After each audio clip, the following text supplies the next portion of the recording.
everyone, this is Robert Sack from AndroidPIT here, bringing you a hands-on video review of the LG G4. So the first thing we can see about this phone is the 5.5-inch QHD IPS LCD display.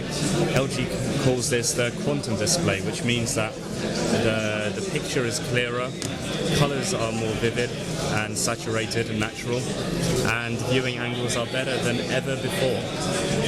We can see at first glance here that it does seem to look very, very pretty. The viewing angles are very nice indeed, and it seems at first glance like a nice upgrade on the LG G3 screen. Another thing that's distinctive about the screen is, if we look from the side here, that there is a slight curve to the screen as well as to the phone, giving it a kind of nice ergonomic feel in the hand if there wasn't this giant sort of vice in the way of it.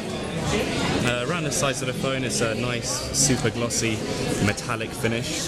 There aren't any slots around the phone, so the SIM card and the micro SD slot, and yes, there is micro SD compatibility here, are both under the cover, along with the 3000 mAh battery, which LG claims will give you well over a day's use out of the phone.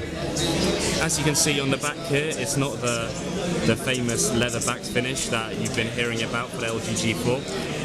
This just is due to this model not being that one. In our hands-on review, you can see the leather-backed one, which we think is a really nice design touch that unfortunately we haven't got in our hands here. But this is still quite a nice finish. It's a sort of plasticky ceramic finish with a kind of diamond texture on the back. It's very smooth, it's very glossy, but we think most people will probably go for the leather version of the phone.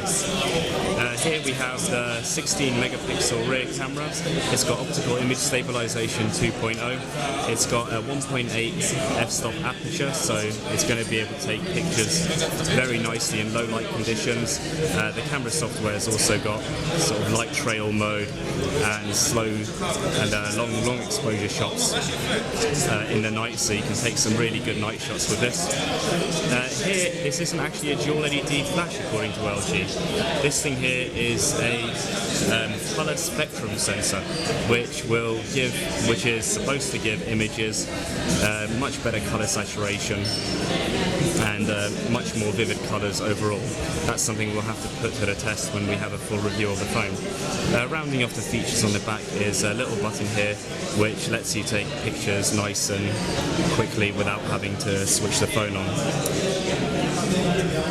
Moving on to the software, it's Android 5.0 Lollipop with LG's own UI laid over the top of it. It's all pretty nice and lollipoppy. LG's UI isn't too sort of interfering in the whole lollipop integrity of the phone. From what little we've tried out so far, it all runs really smoothly on the Snapdragon 808 chipset that's inside.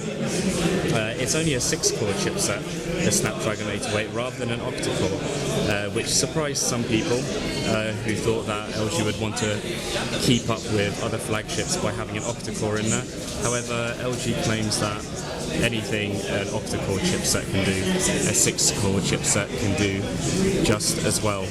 So we'll have to test that feature out when we do the full review of the phone later on.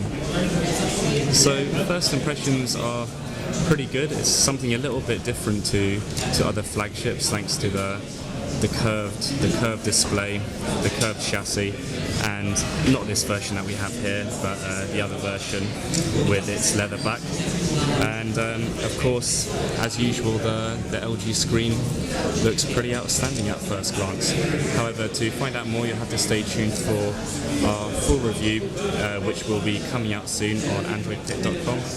And while you're at it, check out AndroidPIT.com for other news and reviews relating to everything Android, and subscribe to the AndroidPIT YouTube channel.